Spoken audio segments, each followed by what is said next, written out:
Então tá, vamos lá. Danilo e João, vocês conseguiram resolver esse exercício aqui da lista? Eu acho que eu consegui. Deixa eu dar uma olhada aqui.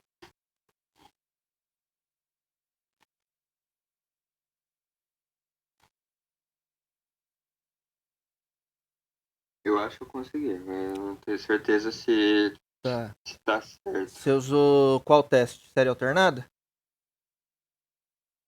Eu usei aquele que tem uma... Eu não sei o nome exatamente, é um que tem uma raiz. Ah, o teste da raiz? Olha, É. vamos dar uma olhada nisso. Pera aí. Interessante. Muito bom, eu nem cheguei a olhar. Eu tenho a impressão que dá pra resolver utilizando o outro, mas é que eu...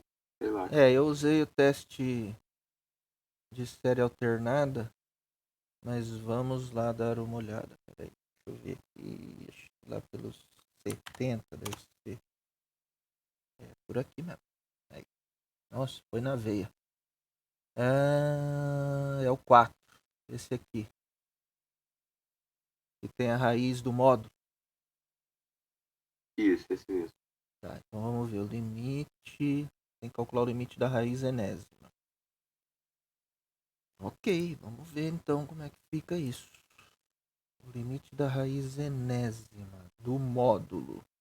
Então vai sumir aquele menos. E aí eu vou ficar, na real, é com a raiz enésima do n ao quadrado sobre 3 elevado a n. Ok. Então aqui vai ficar raiz enésima do n ao quadrado sobre 3. E aí vai ficar n ao quadrado elevado a 1 sobre n, dividido por 3. E aí vai ficar n elevado a 2 sobre n, dividido por 3. E aí como é que você resolveu esse limite? Quando n vai a mais infinito.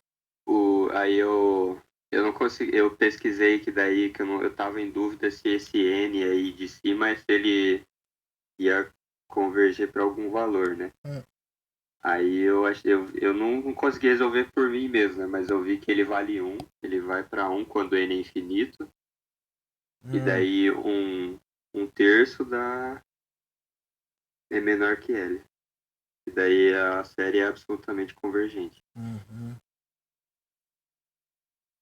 Deixa eu lembrar desse limite.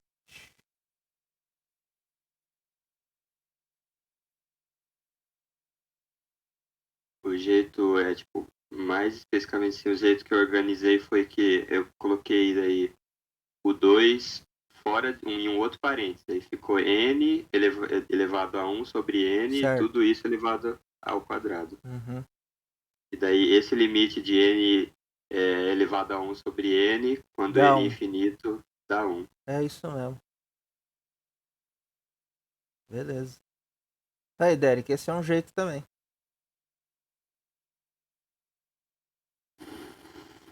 Doido.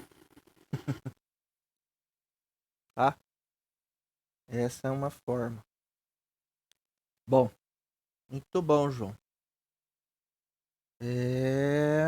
Teste da razão não dá. Tá? E o teste de série alternada, Derek? Então, como é que vai ficar? Então, vai ficar o seguinte, ó.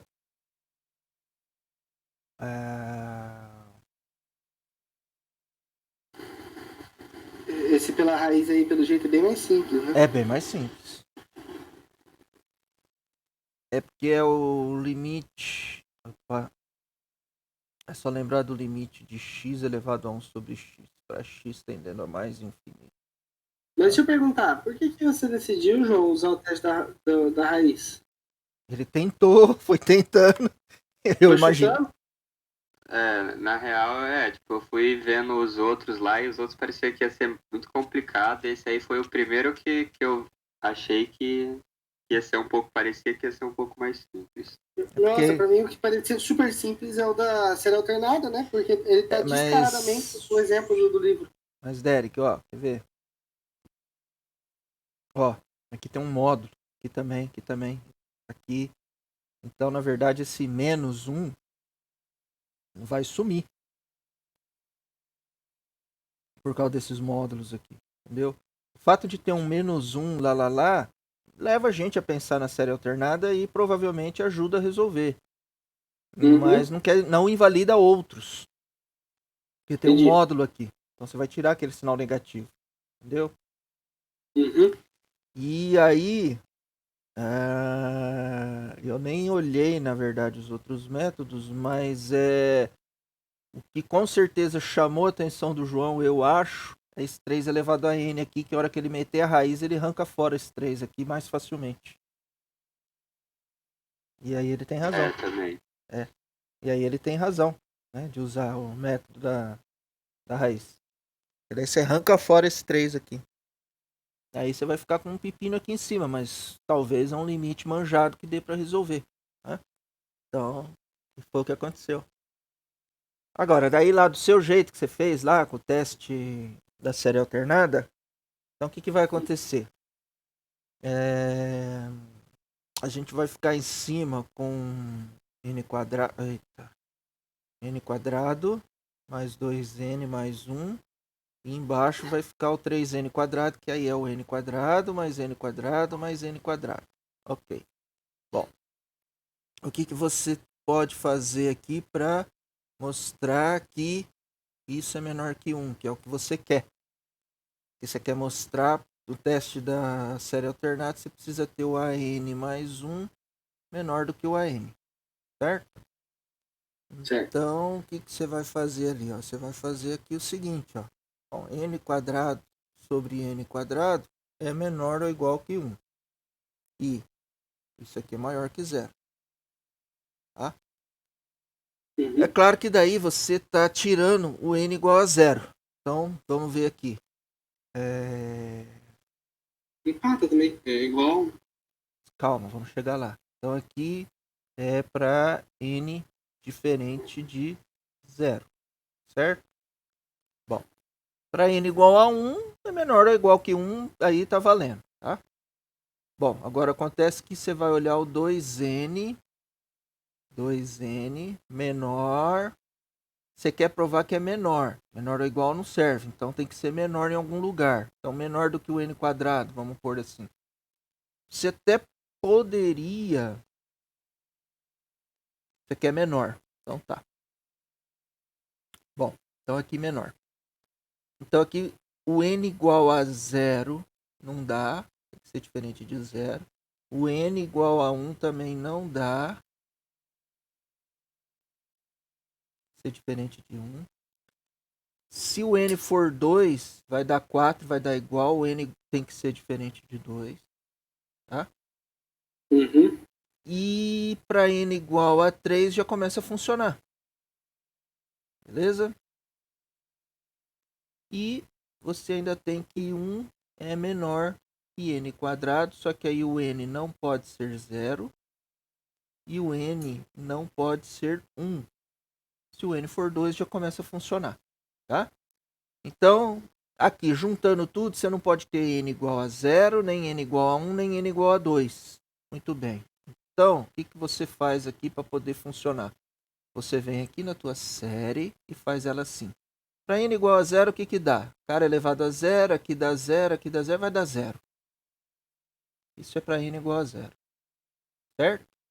Mas, para n igual a 1, vai dar menos, vai dar 1, vai dar menos 1/3. Então, menos 1/3.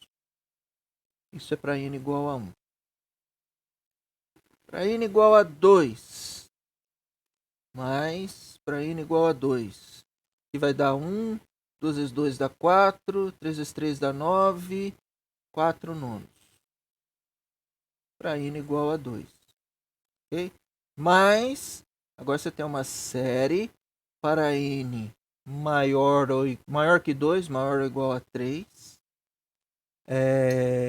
Do menos 1 elevado a n que multiplica o quadrado de n sobre 3 elevado a n. Ok? Mantive a igualdade, certo? Só que, por isso que eu falo que o que precisa funcionar o teste é a partir de um certo n. Porque até o n anterior, você só me dá um número finito. Então aqui, o que vai dar? Vai dar 4 nonos. Entendi. Menos 1/3. Que é 3 sobre 9. Que vai dar 1 nono. Então, quer dizer, isso aqui vale 1 nono. Tá? Opa. Vale 1 nono. Vale um número. Agora eu vou analisar o que sobrou. Eu vou ver se isso aqui converge ou diverge. Se divergir, então isso aqui dá infinito com mais um número, vai para mais infinito. Então isso aqui vai para mais infinito e diverge. Agora, se isso aqui convergir, então vai virar um número. Somado com um número, então converge. Então isso aqui converge. Ok? Entendeu, Derek? Eu entendi perfeitamente. Então é isso. Por isso que eu falo que tem que ser a partir de um certo n. No caso aqui é a partir do n igual a 3. Tá? E aí, a partir do n igual a 3, tudo isso aqui que eu fiz vale. Se vale, e ainda por cima, esse cara aqui é positivo, esse cara aqui é positivo. Então eu vou ter o seguinte aqui, ó. 0 menor que n quadrado sobre n quadrado, que é menor ou igual que 1. Eu posso pôr aqui, bom, é que é igual. 0 menor que 2n, que é menor que n quadrado. E depois 0, que é menor que 1, que é menor que n quadrado. Nessas condições que está aí, essas desigualdades, eu posso passar um traço aqui e somar. Então vai ficar... Aqui, na verdade, não está errado, né? Não é assim. Não é que está errado, né? Vamos escrever de um jeito melhor. Aqui. N quadrado. N quadrado é menor do que n quadrado. Bom, então agora eu posso somar. E aí eu vou ter que n quadrado mais 2n mais 1 é menor, porque tem menor aqui, que n quadrado mais n quadrado mais n quadrado. Acontece que esse cara vai ser o an mais... quer dizer, na verdade eu vou pôr aqui para baixo, tal, enfim, aí você vai terminar a equação e conseguir mostrar lá o que você precisa. Certo? Certo. E aí o teste da raiz, igual o João fez, também funciona. Tá? Beleza. Ô, Robson, deixa eu te perguntar uma coisa sobre Pergunta. esses exercícios aí. Tem algum que ele acho que é condicionalmente convergente, o termo lá, que eu não achei nenhum. Os que eu fiz ali, todos eles deram ou divergente ou absolutamente convergente. Eu acho que... Eu não tenho certeza, João, mas eu acho que não. Entendi. É? Fiquei na dúvida, às vezes, se eu tinha entendido errado o conceito, sei lá. Tá. Vamos rever esse conceito? Pode ser, para dar uma variada. Uhum. Não lembro em que página tá. Vamos ver aqui. Vamos procurar.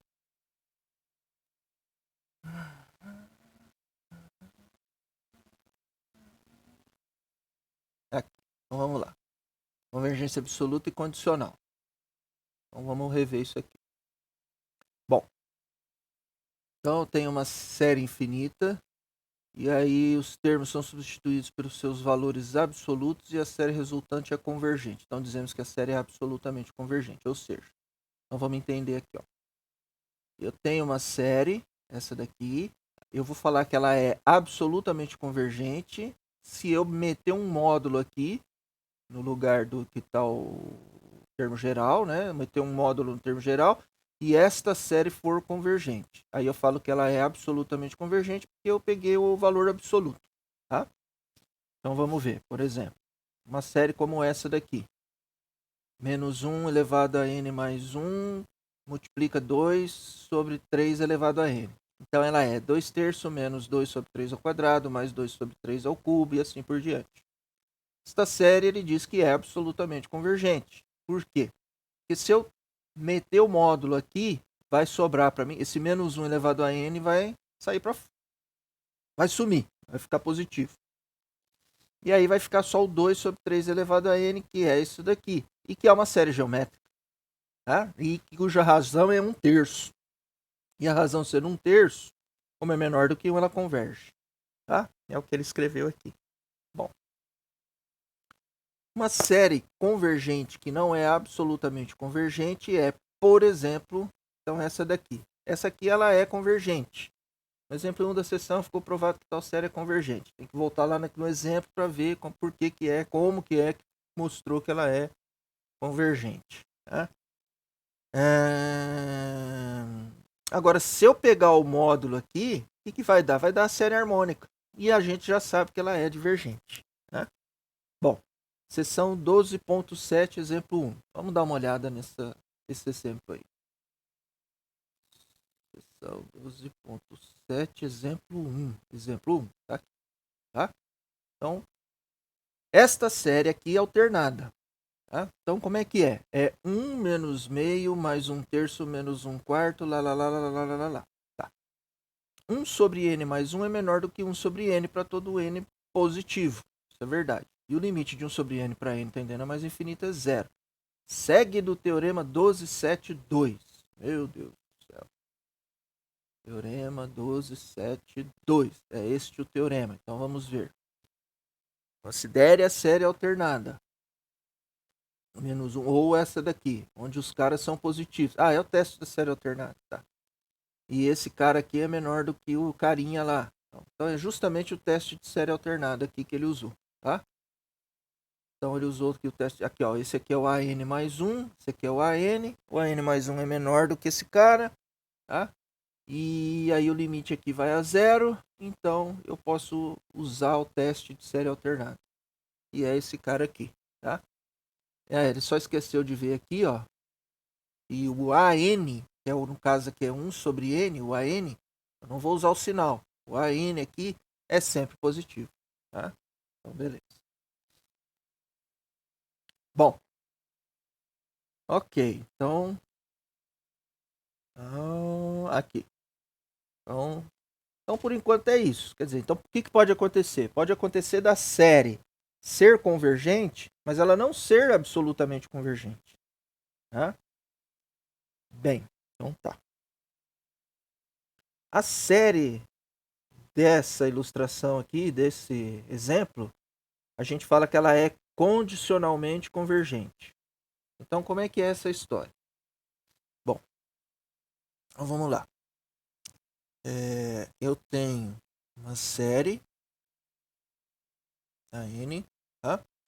Esta série, a partir desta série, de uma série, eu tenho duas situações. Somatório do módulo do AN converge, então vai para um valor L, não sei qual, mas vai para um valor L. Tá? E eu tenho uma outra situação, isso aqui independente de saber o que acontece com essa série. Né? E eu tenho uma outra situação que é assim.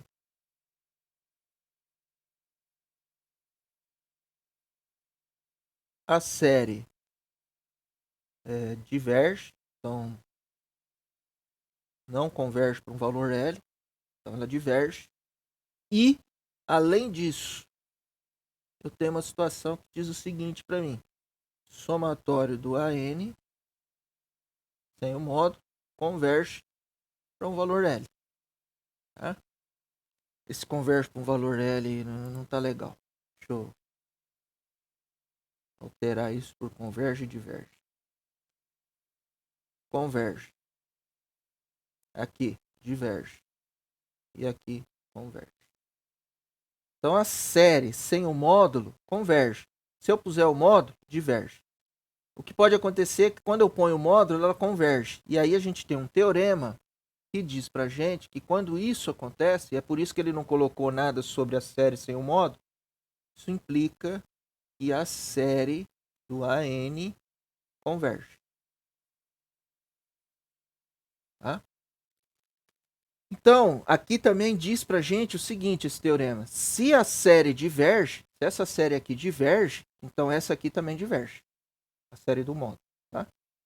Bom, mas quando a série do módulo converge, então essa aqui vai convergir. E eu falo que a série, essa aqui, é absolutamente convergente. Então, esta série aqui, nessa situação de cima, eu falo que ela é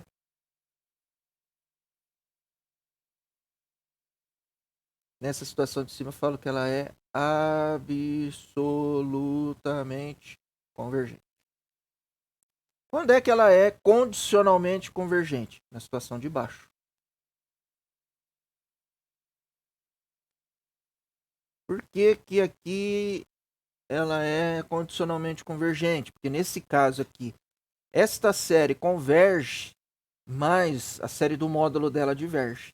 Então eu falo que ela é condicionalmente convergente, tá?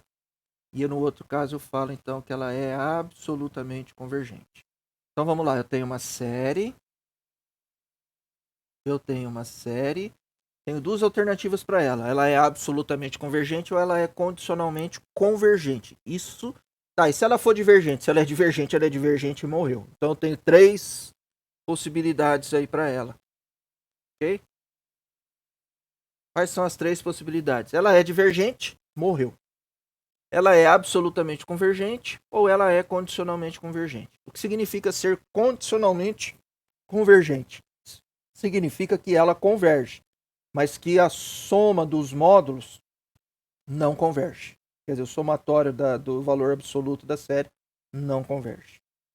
O que quer dizer absolutamente convergente ou totalmente convergente? Significa que a série converge, tá? E a série do seu módulo também converge. Entendeu, João? Entendi. Tava errado o jeito que você tinha entendido ou não? Não, acho que tava desse jeito mesmo. Então na beleza. prática lá, que não sei se estava certo o jeito que eu fiz, mas acho que estava assim, para ver se era condicionalmente ou absolutamente convergente. Para ver, o que você tem que tentar fazer é assim. Primeira coisa que a gente faz. Bom, vou tentar ver se a série do módulo converge. Se convergir, ela é absolutamente convergente. Porque daí tem o teorema que diz que a série converge, portanto, ela é absolutamente convergente. Agora, se você pegar a série do módulo e divergir, aí você não tem muito o que falar sobre a série ainda. Ela ainda pode divergir ou convergir. Tá? Ainda tem que fazer um estudo sobre a série para ver se ela converge ou diverge. Então pode acontecer da série divergir e da série do módulo divergir. E pode acontecer da série convergir e da série do módulo convergir. Não, peraí. Trouxe. Aqui. Se a série do módulo diverge, você aplicar o módulo na série divergir, você ainda não sabe se a série diverge ou converge. Você ainda tem que estudar ela para decidir se ela diverge ou se ela converge. Se ela convergir, eu falo que ela é condicionalmente convergente. Tá? Agora, se ela divergir, simplesmente ela é divergente. Tá? Agora, por outro lado, se a série do módulo converge, então tem um teorema que diz que daí implica que a série converge. Aí eu não preciso provar que ela converge, porque eu provei que a série do módulo converge. Então daí ela converge. O problema é quando a série do módulo diverge. Se eu conseguir provar isso, então tem duas alternativas. A série ela pode divergir ou ela pode convergir. Se a série convergir, ela é condicionalmente convergente. Se ela divergir, simplesmente ela é divergente. Tá? É isso. Em essência, é isso aí. Então, na prática, se você for usar a série do módulo, você vai ter que ver se converge ou se diverge. Se convergir, morreu. Porque daí a série converge. Se divergir, aí lascou. Porque você ainda tem que estudar essa série de alguma forma para ver se ela converge ou diverge. Tá? Então, isso aqui é uma primeira coisa que a gente pode tentar fazer no estudo de convergência de uma série. Eu tenho a série aqui, quero ver se ela converge. Ok.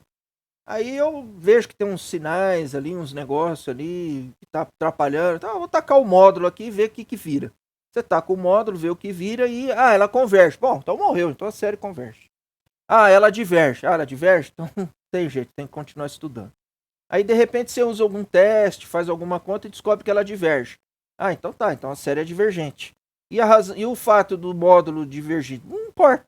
A série é divergente. Tá? E se eu concluir que ela é convergente? Morreu, ela é convergente. Eu posso até falar que ela é condicionalmente convergente, porque eu já estudei que a série do módulo diverge. É só isso. Tá? Então, o módulo é útil para a gente quando a série do módulo converge. Porque daí implica que a série converge e aí acabou para mim. Agora, quando a série do módulo diverge, aí você tá com o negócio aqui ainda cru para ter que estudar. Tá? E essencialmente Entendi. é isso aí. Tá bom? Então, basicamente, sempre tentar começando provando pelo módulo, né? Se você tiver se você tiver sinais que estão atrapalhando aqui. Se ela for uma série alternada, alguma coisa desse tipo assim, você pode tentar olhar o módulo e talvez seja algo mais simples, tá? É isso. Mas não tem assim uma regra por onde eu começo. Na verdade, a regra, João, é aquilo que você fez naquele exercício que eu acabei de falar. Você olha para a coisa assim e fala assim, opa, tem um teste que vai limpar bastante esse negócio aqui, esse termo geral aqui. Vou tentar usar aquele teste ali e ver o que dá. Essencialmente é isso. Bom,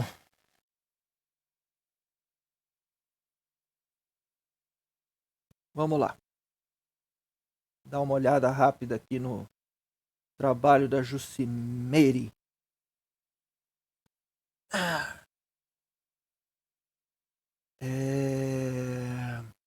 Bom, a gente tinha chegado aqui, nessa formulação aqui, né? Então, relembrando o que a gente está vendo aqui.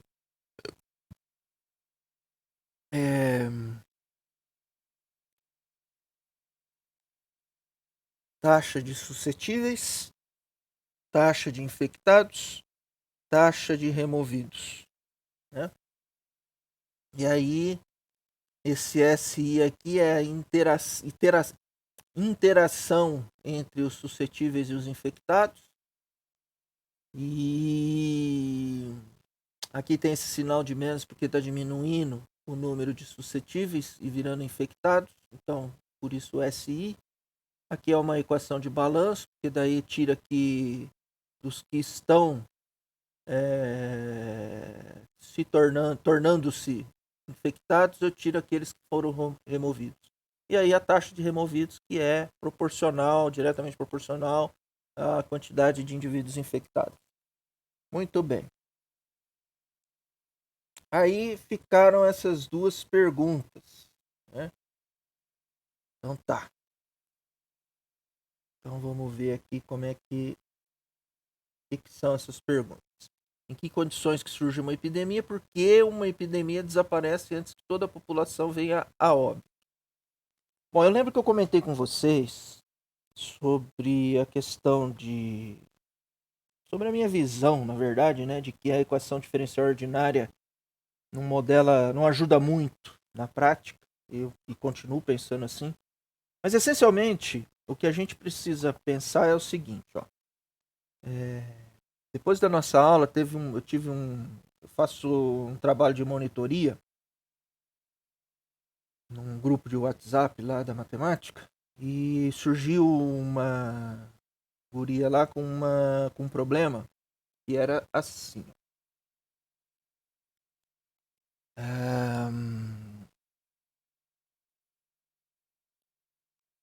Então tem aqui parede, chão, parede. Aí o problema dizia o seguinte, ele tinha essa figura lá, assim, assim, e aí ele dava alguns valores aqui, por exemplo, esse aqui 8 metros, isso aqui em vermelho aqui, apoiado na ponta aqui do piso com a parede, na outra parede aqui, 20 metros, e aqui dessa ponta aqui da parede aqui com o piso, aqui na outra parede, 30 metros. Pedia para calcular a largura do barracão. Dizia que isso aí era um desenho do barracão. Bom, então, problemas para mim. Eu não sei se isso aí é um desenho no perfil da largura, porque o desenho não falava e o enunciado também não falava. E se não for, então vai ficar complicado de eu calcular. Quer dizer, perfil da largura, então eu teria que pensar assim. Isso aqui, essa medida aqui é a bendita da largura do barracão. Bom, então a gente vai supor que é. Então já começa um problema que eu tenho que supor. Eu estou ilustrando para vocês aí a questão da problemática quando você usa algum tipo de ferramenta matemática para descrever alguma situação prática ou até mesmo teórica. Bom, então tá. Vencida essa etapa, supus que era, então vamos tentar resolver. Só que antes de resolver, eu parei e fiquei olhando esse negócio aí e até fiz um comentário lá no grupo de monitoria que é o seguinte: quem em sã consciência, numa situação prática, vai pegar uma viga de 20 metros, escorar na lateral do barracão, pegar uma viga de 30 metros, escorar na outra ponta do barracão, medir essa altura, sentar numa bancada do barracão, fazer um monte de contas matemáticas, e na verdade vai precisar desenvolver um método numérico, depois usar alguma plataformazinha para resolver esse método numérico para descobrir a largura do barracão dele. Meu, o cara vai pegar a trena e vai medir a largura do barracão e ponto final. Quer dizer, este problema não tem o menor sentido prático. Se eu falasse assim, seja uma reta, seja outra reta, seja outra reta, seja um segmento, outro segmento, você tem essa medida, daqui a aqui vale tanto aqui, eu quero saber a distância dessa aqui para essa aqui. Tá bom, tudo bem. Aí é um problema matemático. Se ele tem aplicação ou não, não sei. Agora, este apelo prático aqui não tem o menor sentido. Não faz a menor... Sabe, não tem... Então é sobre esse tipo de coisa que eu falo a respeito das EDOs. Por exemplo, ali naquele problema que a gente está vendo, até tem sentido, apesar de ter falhas, como eu já comentei, porque não representa fidedignamente a situação prática, mas representa até um certo ponto. Então, até um certo ponto, com um certo grau de limitações, que pode ser alto ou não sei, a gente consegue ter uma ideia de como é o comportamento de um vírus numa população. Né? E aí é importante para a gente tomar uma decisão, que a gente pode fazer uma simulação e perceber que, dentro de certas circunstâncias, esse negócio aqui vai matar muita gente. Então é melhor a gente evitar essas circunstâncias. Como é que a gente pode evitar essas circunstâncias? E aí pensar sobre isso, né? Quer dizer, a gente, ao invés de testar na prática, matando pessoas para ver como é que funciona, a gente simula isso no computador, né? Com um certo grau de confiabilidade e vê o que é que está acontecendo e vê como que a gente pode, em que momento interferir para que a coisa não mate muitas pessoas. Então, isso é muito válido, tá? Agora, para coisas da seguinte ordem, quer ver? Vamos supor que você tenha uma máquina e nessa máquina você tenha uma barra de metal. Tá? E nessa barra de metal, vamos dizer que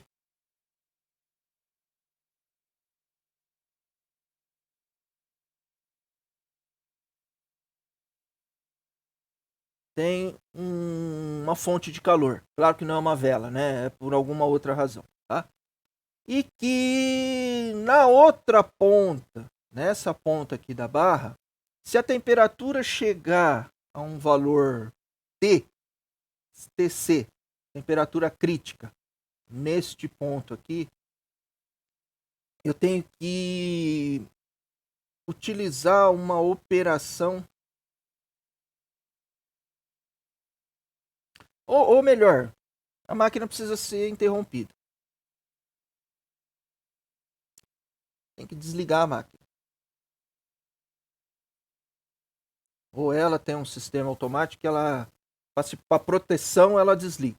Então eu preciso, ao longo do tempo, não deixar que chegue nessa temperatura crítica. Eu preciso usar algum tipo de processo aqui em algum momento para resfriar. É isso, essencialmente. Tá? Ok, existe uma equação diferencial parcial. Não é nem EDO, é EDP. Equação diferencial parcial. Então é um negócio parrudo. Com derivadas parciais. Que diz como que é a propagação do calor na barra. Tá? Quer dizer, aqui vai estar mais quente, aí vai um pouco menos, né? E lá vai estar... Mas vai chegar um ponto que aqui vai estar fritando, né? E aqui chegou lá na temperatura crítica que eu não posso deixar chegar. Tá? Bom, o que esta EDP precisa para ser resolvida analiticamente? É difícil de resolver. O que eu preciso para resolver ela numericamente? Ok, então eu preciso do tamanho da barra, isso eu meço, é fácil. O calor faz ela aumentar, diminuir e tal, é insignificante essa diferença. Eu preciso, num instante T0, eu preciso saber qual é a T0, temperatura inicial, neste ponto aqui. Tá? Aí eu consigo simular a propagação do calor e ao longo de um tempo eu consigo descobrir qual é o valor da temperatura que vai estar aqui. Ou eu posso descobrir assim, eu seto a temperatura aqui no algoritmo, que eu não quero que chegue, e descubro quanto tempo leva para chegar a partir de um instante T0 quando a máquina começa a funcionar. Legal. Aí você pensa assim, beleza, tenho já então uma maneira de prever depois de quanto tempo que eu vou atingir a temperatura crítica. Então, por exemplo, metade do tempo eu começo o procedimento de resfriamento. E aí eu sei, vai resfriar até um certo ponto aqui e tal, e aí depois eu começo de novo e tal, não, beleza. Mas como que eu faço para obter essa temperatura inicial aqui? Um sensor de temperatura. Eu boto um sensor de temperatura ali e meço. Então ponho aqui um sensor. É barato, esse sensor hoje em dia, bem baratinho. Então boto lá, meço a temperatura, coloco o valor, o tempo inicial no algoritmo e deixo ele rodar. Tá. Aí você olha para uma situação dessa e pensa assim, não é que EDP não serve, não presta, tá? Da mesma forma, não é que EDO, apesar de ser ordinário, não presta. Presta, tá? Só que presta, como eu falei na aula passada, presta-se a coisas mais simples, né? É como se você pensasse assim, até comentei na aula passada, eu tenho aqui uma curva, eu quero de uma função, eu quero aproximar perto desse ponto. Você pode usar a reta tangente, é linear. Assim, é o mais básico, é o mais ordinário, vamos dizer assim. Você poderia aproximar por uma coisa por uma pedaço de uma parábola. Poderia. Fica mais bem aproximado. Ok. Mas não quer dizer que eu não possa usar o linear. Eu posso usar, porque de repente para mim é mais simples e eu só preciso de um pedacinho ali. Então depende muito do que você está, do problema prático que você está analisando, né?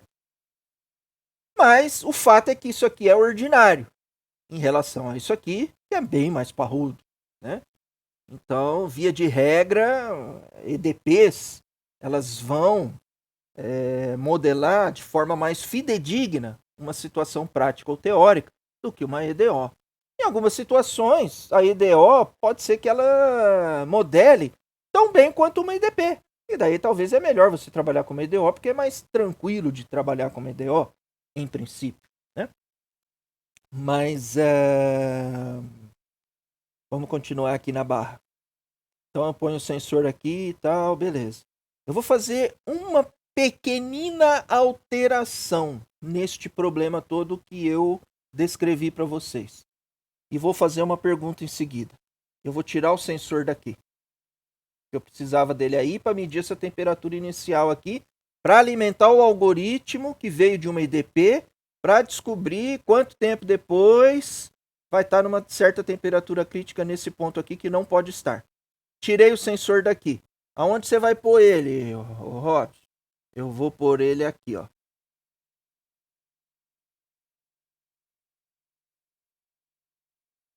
E a minha pergunta para vocês é, fazendo essa pequena alteração, tirando o sensor que estava aqui para poder alimentar o algoritmo e pondo ele do lado de cá, qual é a repercussão disso tudo?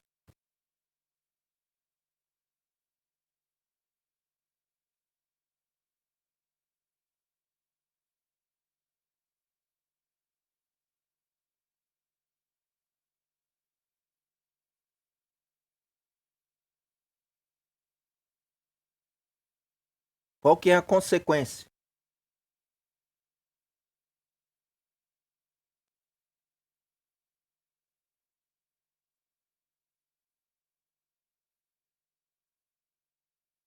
Acho que não vai olhar o calor da barra inteiro, sei lá.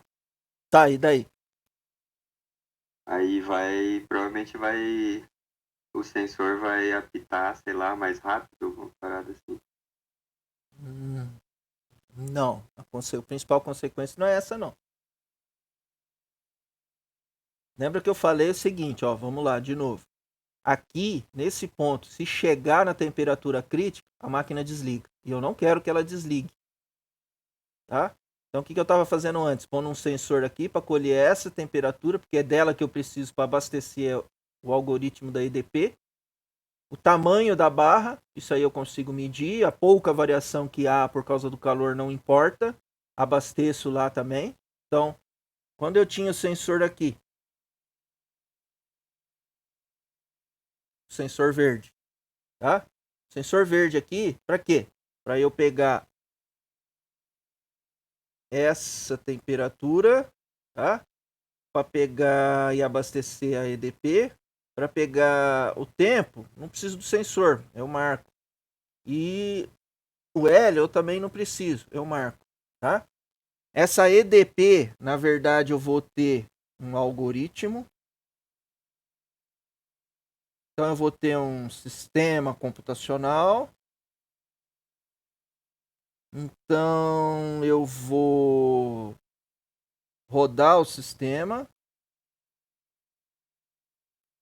E aí, rodando o sistema, eu vou descobrir esse TC após uma variação de tempo. Quer dizer, eu vou descobrir quanto tempo leva, tá? Para eu ter essa temperatura crítica ali naquela ponta, que é o que me interessa para não deixar a máquina desligar. Agora eu pego e faço o seguinte. Eu vou lá na prática e faço o seguinte. Põe o sensor aqui, tira ele daqui. Coloca ele aqui, o sensor amarelo. E aí eu perguntei para vocês, qual é a repercussão disso? Quer dizer, daí na prática, o que é que acontece?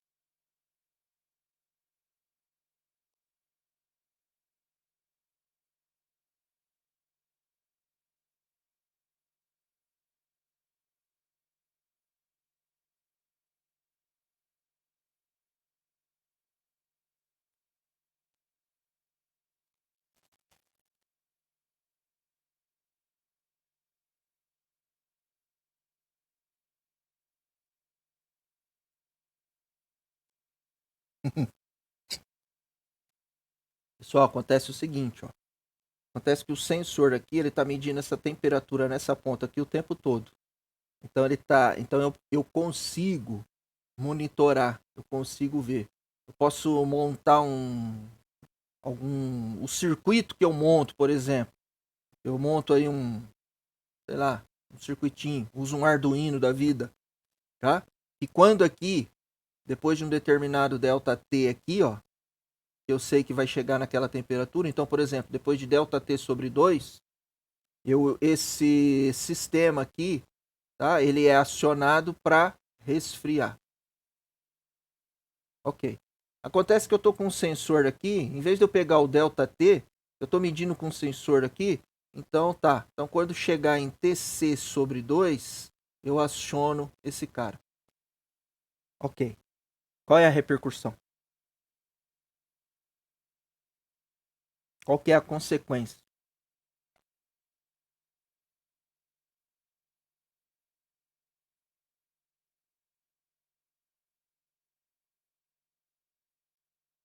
A consequência, galera, é que eu não preciso disso aqui.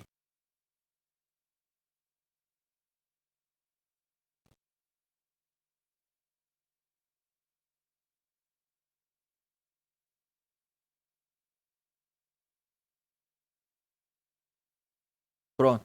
Eu não preciso de EDP, eu não preciso de algoritmo, eu não preciso de sistema computacional. Eu só coloco o sensorzinho aqui, meço a temperatura. Quando essa temperatura estiver no valor da metade da temperatura crítica, eu aciono o sistema de resfriamento. Pronto, morreu. Tá? Então EDP não serve para nada, professor. Não é isso. É como no caso anterior, que eu falei para vocês agora há pouco, tá? Isso aqui, trata-se de uma situação prática e, você querer ficar inventando coisa para resolver é besteira. Você tem recursos tecnológicos hoje que você evita o uso de coisas matemáticas, computacionais e etc. Só usando o recurso tecnológico. Tipo aqui um sensor, um Arduino, pronto. Tá? Ah, se eu não tivesse essas coisas. Bom, se você fosse medir aqui a temperatura de outro jeito, seja qual for o jeito que você vai medir a temperatura aqui, você usa o mesmo jeito aqui. E você evita tudo isso daí. Então, quer dizer, essa é uma situação prática que usar esse tipo de ferramenta teórica não serve para nada. Não adianta. Não tem utilidade. Agora, então eu não posso falar então que EDP, EDO não serve para nada. Não, serve.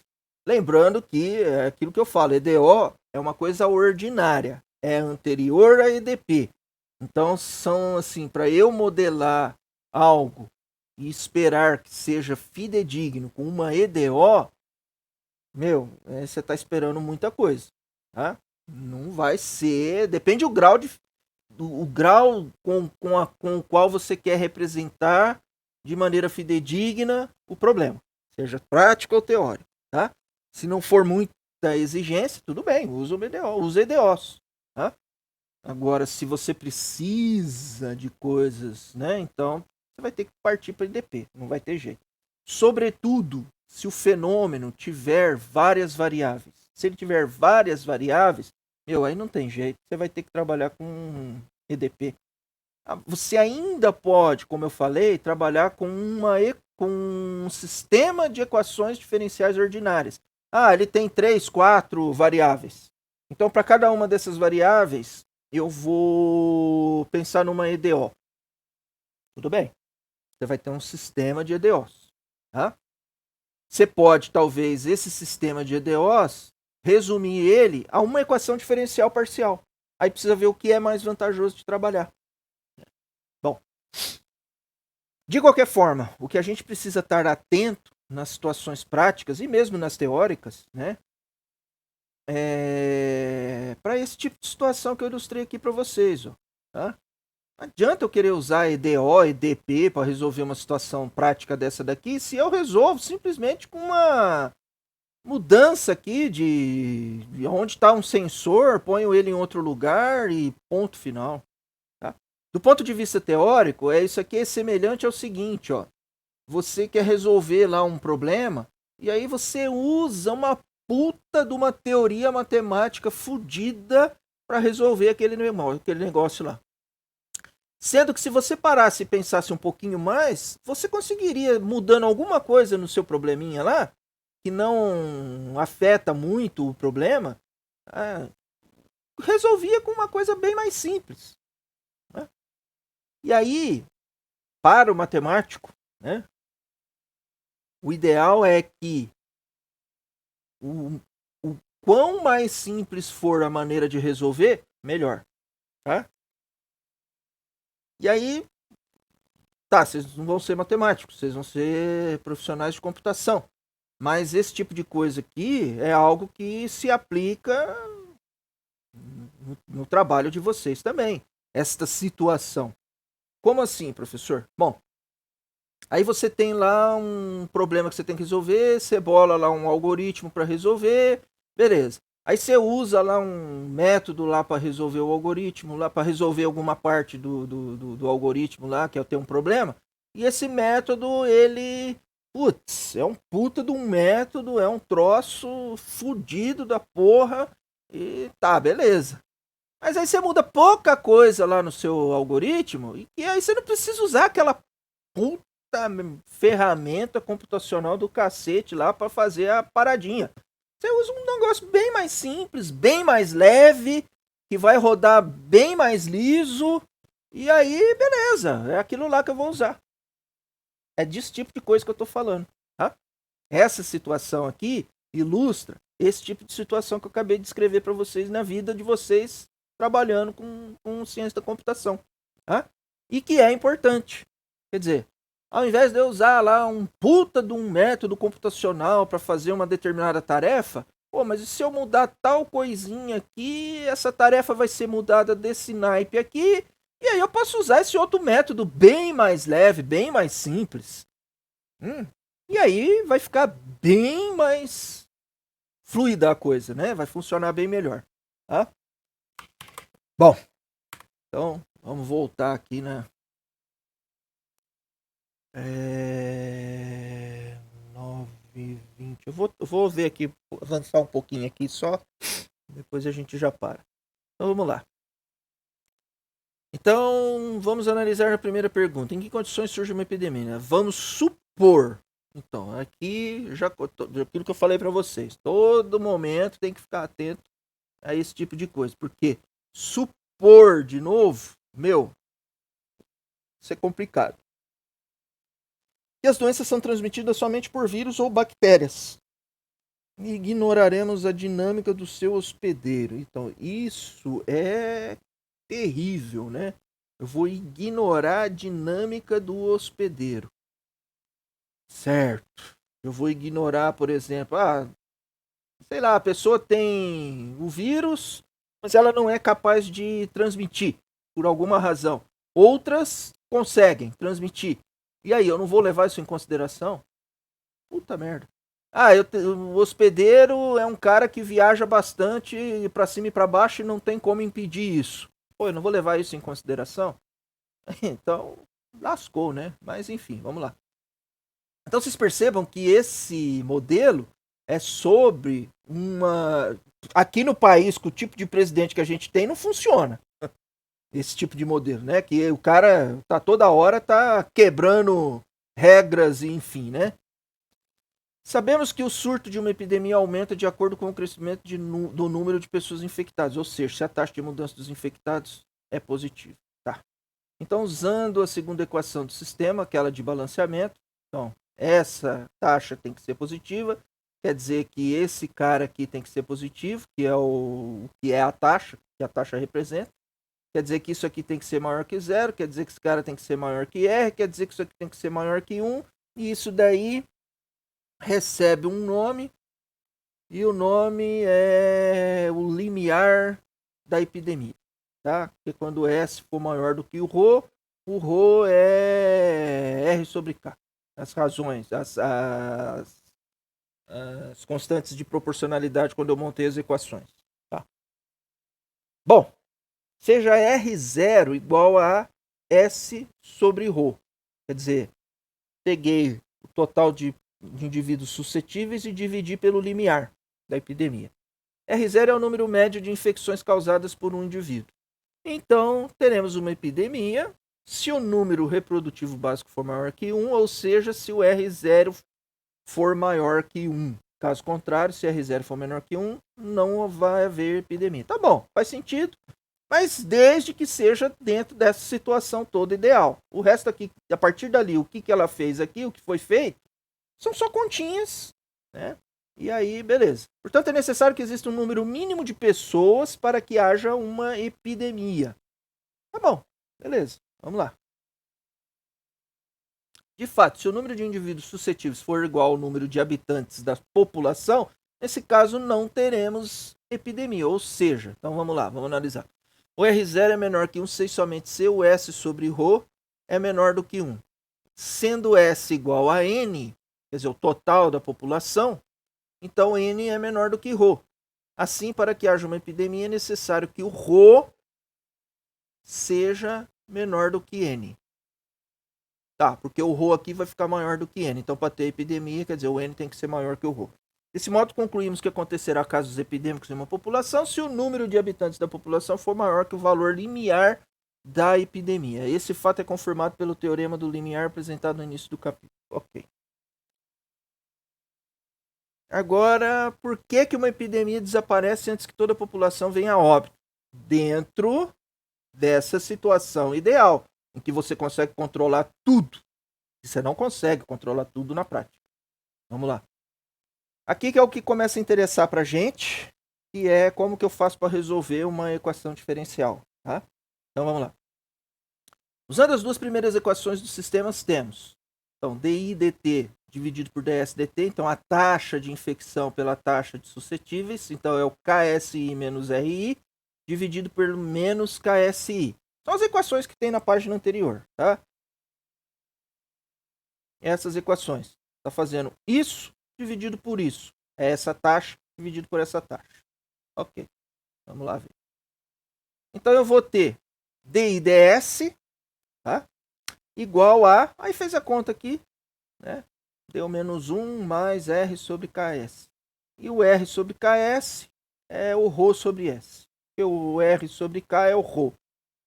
Então, separando as variáveis e integrando ambos os lados, então aqui já tem uma coisa que a gente vai ver, que é a equação diferencial ordinária com variáveis separáveis, que dá para separar. O que ela observou aqui? Observou aqui o seguinte, ó.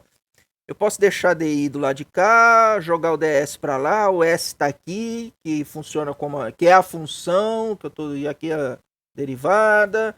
Beleza, então eu vou ficar com isso aqui, ó. DI, esquece a integral, eu vou ficar com DI igual a menos 1 mais ρ sobre S ds. Tá? Bom, aí eu tendo isso, né? Quer dizer, eu tendo isso aqui, ó. DI igual a menos 1 mais ρ sobre S ds. Tá? O que eu vou fazer? Então aqui eu tenho DI, aqui eu tenho ds. O que eu vou fazer? Tacar uma integral aqui, tacar uma integral aqui. Aí eu vou achar quem é a função cuja derivada dá esse cara aqui e quem é a função cuja derivada dá esse cara aqui. Tá? Então eu vou ficar, olhando para isso aqui, eu vou ficar com integral em DI igual a menos integral em ds, que é ds menos 1, mais ρ integral de 1 sobre S ds. Não posso deixar o S para fora. O ρ funciona como constante, porque eu estou integrando em S. Então S é a variável. Aqui eu estou integrando em I. Aqui em S. Beleza. Então obtenho a seguinte... Eita! Então eu tenho a seguinte coisa aqui, ó. Quem que é o cara aqui que eu vou integrar? É o I. Quem é o cara? Quem é o cara cuja derivada dá 1? É I. Quem é o cara cuja derivada dá 1? É o S. Tem um sinal de menos, menos S. Ok. Mais ρ. Quem é o cara cuja derivando dá 1 sobre S? Quem é o cara que dá esse aqui que está no integrando? Então vamos lá, recapitulando. Quem é o cara que eu derivo que dá 1? I. Quem é o cara que eu derivo que dá 1? Aqui no caso, como é em S, S. É um sinal de menos, menos S. Ρ, aqui ó, vai ficar integral de ρ S ds. Ρ é constante, tira para fora. Vai ficar integral de 1 sobre S ds. Quem é o cara que eu derivo que dá 1 sobre S? Ln de S.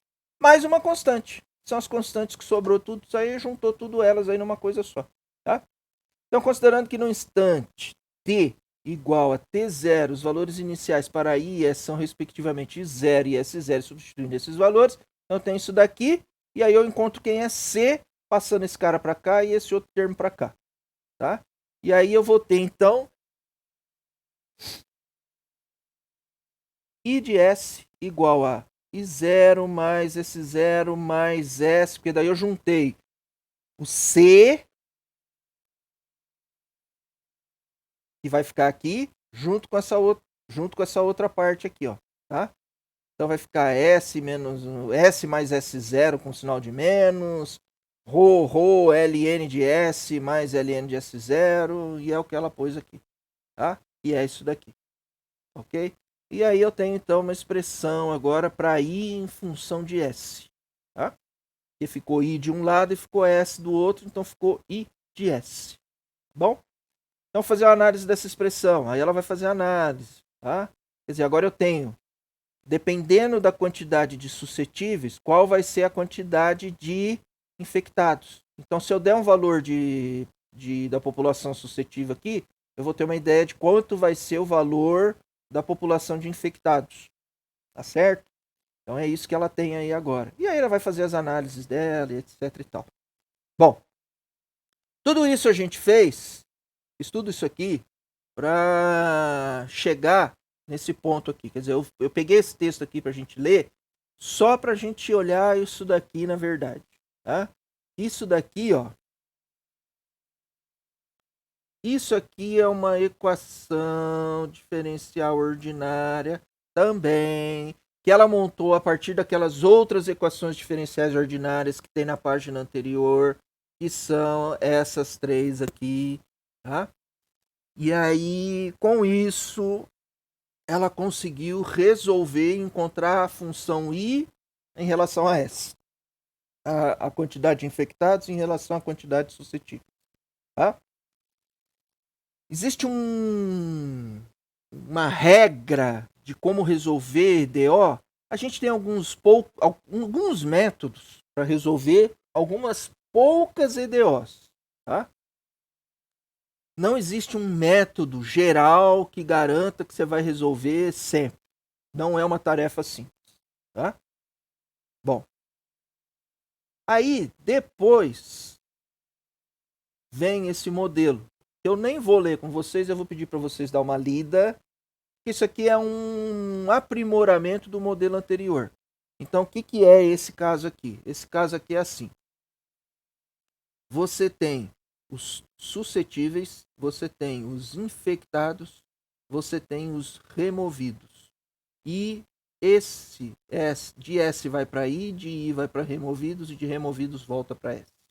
Ou seja, aqueles que foram removidos, que não entraram em óbito e sararam do problema, né, eles voltam a ser suscetíveis e eles podem ser infectados de novo. Então é um modelo um pouquinho melhor do que o anterior. Tá? Mesmo assim, você vai ter que supor uma série de coisas aqui que é controle da população. Esse controle é difícil de você ter. Então, se você quer uma coisa mais fidedigna, você vai ter que ampliar mais ainda esse negócio e as suas equações aqui vão ficar mais ainda complicadas e a chance de você encontrar uma solução matemática, a gente chama esse tipo de solução aqui, ó. Esse tipo de solução foi encontrado aqui, essa aqui, ó. A gente fala que é solução analítica. Tá? Quando eu não consigo encontrar, quando a equação diferencial é um porre que é difícil de eu encontrar a solução, eu tento e não consigo, tá? Às vezes eu consigo encontrar uma solução particular sob certas circunstâncias, mas enfim, como é difícil, o que a gente acaba fazendo é por meio de resolução numérica, tá? Então a gente faz aproximações numéricas para encontrar as soluções e fazer as análises de previsões, né? O que pode acontecer sob certas condições, sob certas circunstâncias, tá? Bom, então depois vocês dão só uma olhada nisso daí. E aí, por exemplo, tem algumas coisas interessantes aqui, aplicado no HIV, né, que é o tipo de equação, tal. Como tem umas exponenciais aqui, e só isso, olhando, né? Só tem isso, Exponencial está presente em tudo. Né? Vocês viram que no caso anterior também estava. Não, professor, lá é logaritmo. Logaritmo é exponencial. É o inverso do exponencial. Então é uma exponencial que está lá também. A exponencial, se a gente for pensar bem, a exponencial está presente em todo cenário prático. Tá ali, a função exponencial está lá. Por que eu não sei, mas está. E aqui só tá. Muitas vezes não tá só exponencial. Tá exponencial e tem algo a mais que acaba de fuder mais um pouco. Porque exponencial fode tudo. Bom, então essencialmente é isso, tá? Depois vocês podem dar uma fuçada aí nesse texto para olhar e tal, só por curiosidade, para ver e tal, né? Que esse tipo de assunto que a gente vai estudar agora serve para tratar problemas desse naipe aí, tá? Muito bem. Fechamos. Alguma pergunta?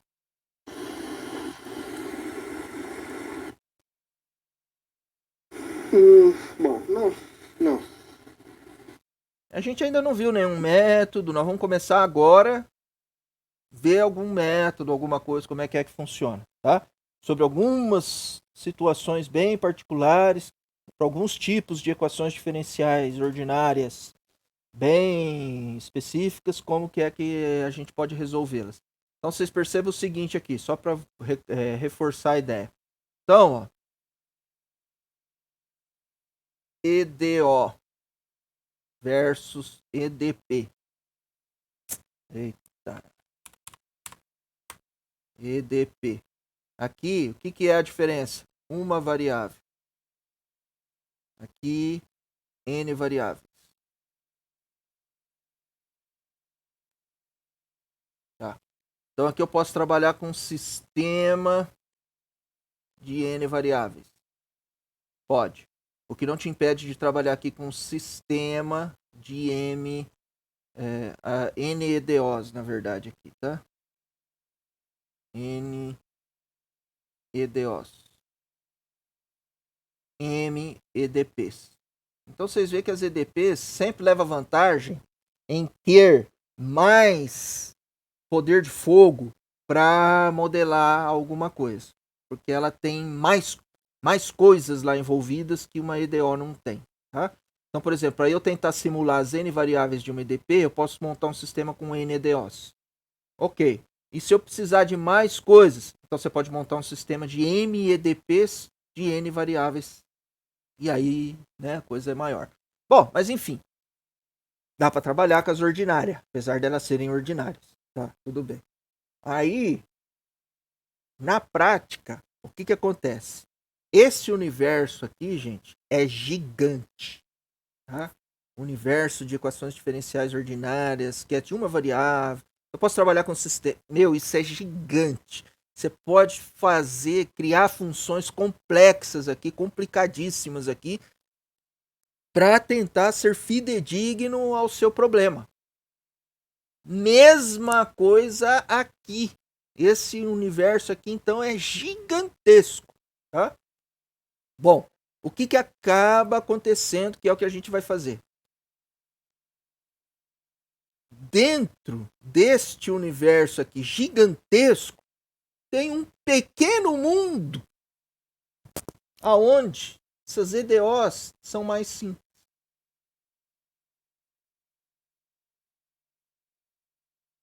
E é neste pequeno mundo que a gente vai circular na disciplina, tá? Aí o resto nós não vamos olhar.